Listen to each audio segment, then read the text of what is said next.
Good morning, sir. Am I Good morning. audible? Good morning. Yeah, please carry on. Yeah. Yes, sir. Sir, the very first question that I'm gonna ask you is that what inspired you to pursue a career in film studies, sir? And like, what drew you to your current role as a director for Craft Film School? See, my career in film studies happened in a very different way. I did a diploma in photography from Triveni Kala Sangam in 1989, around that time. So that's how I got interested in the photography. And a senior photographer suggested me that if you really want to make money, then you get into the advertising photography or you go to the FTI for a cinematography. So I thought advertising photography need investment. So I applied to the FTI, and since my science background was there, so physics, chemistry, mathematics used to be the paper in the entrance exam. So I qualified the written entrance. I topped the written entrance exam, and I was one of the shortlisted people of 10. Okay. That's how I started my journey as a cinematographer. And then I worked in the industry for 12 years in Bombay. And then I moved to Delhi because I wanted to switch to the direction. So one of the best ways to educate yourself. So I started the film school here with the help of a couple of more people. And we founded this film school here. And my primary role as a director, as you said, is to basically take care of the management. Occasionally, I do teach cinematography direction, but very often other people who take care of the various departments. So my role is to take care of the classes should happen on time. My role here is to take care of the administration in terms of how the admission should happen and what should be the teaching curriculum, what kind of faculty should come here to teach, and whether the syllabus is being followed properly or not. Take care of the any problem in the institution in terms of repair of any equipment or anything like that. So primarily starting from cleanliness to higher level of organizing the faculty, also taking care of the placement of the student who are sincere student. We give in writing. We are the only institution who give in writing that if you have 85% attendance in the first semester, we will give you a guaranteed placement in terms of internship. You start as an intern, and if you prove yourself, then you get placed in the same organization. Okay, sir. Very nice.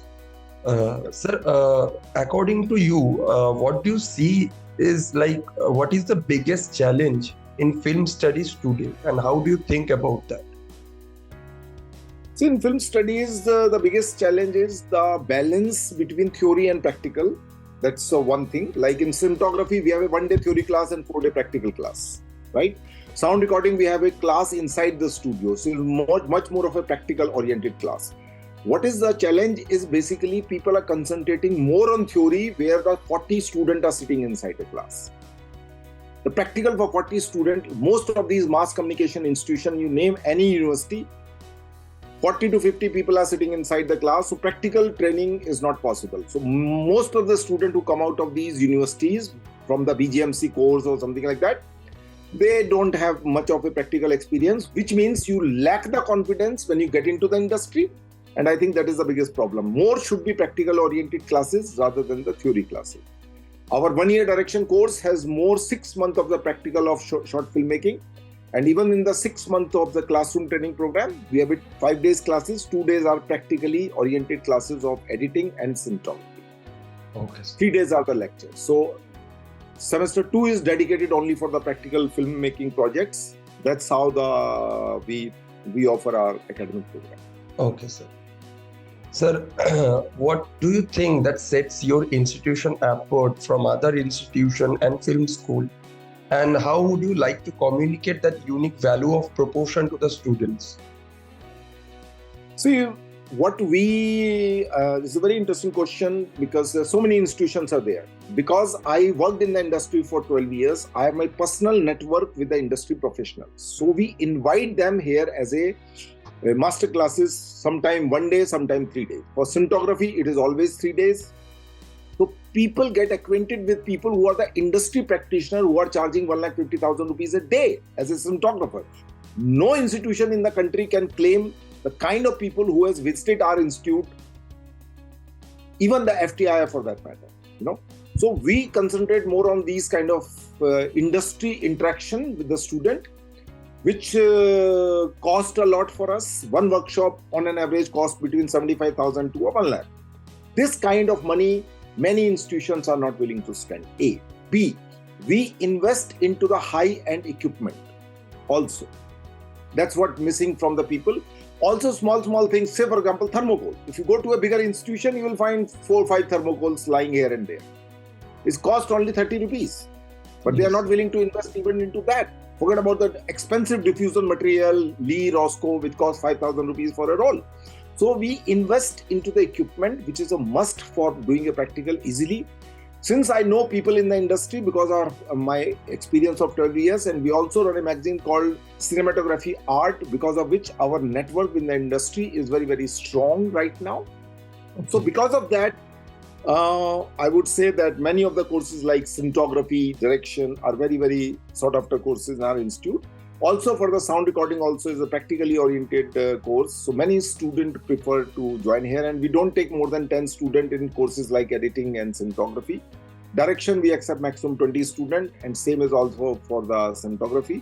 Acting, we get the best of the teacher from National School of Drama, who has experience of teaching as well as working in the industry. So we have a much more industry interaction rather than a fixed teacher who can impart a knowledge which is a basic fundamental knowledge. We get more of industry practitioner rather than getting a fixed salary teachers. Okay, sir. Thank you. Sir, what advice would you like to give to someone like a student who is interested in pursuing a career in film studies? And like, how do you see that field, the field of film studies, evolving in the years to come?